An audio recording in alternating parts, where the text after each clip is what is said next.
Traditional African dance is powerfully physical and deeply spiritual.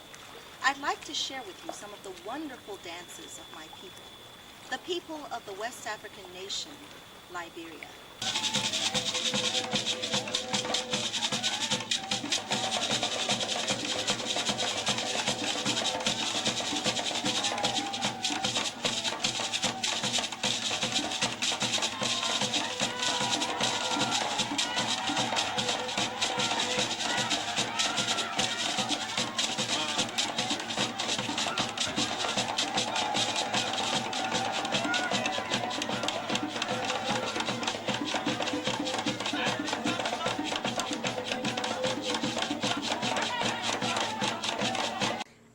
Africa is a vast continent of some 11.7 million square miles.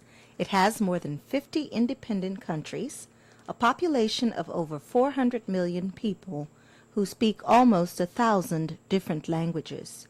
Most Africans south of the Sahara Desert can be described as black people, but their racial characteristics are extremely varied. Africa has the tallest and leanest people in the world, and some of the smallest too. Africans may be among the world's richest.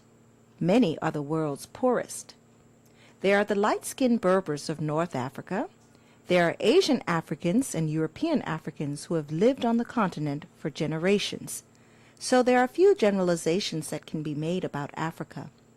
Yet, almost without exception, Africans are extremely religious people, practicing Islam, Christianity, and traditional religions with unsurpassed fervor.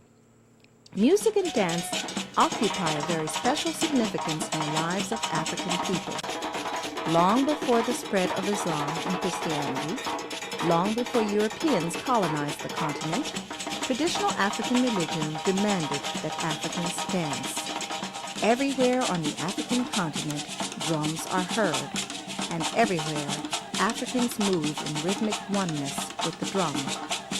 Dance is first and foremost much more than mere recreation and entertainment. Dance is spiritual. It is a matter of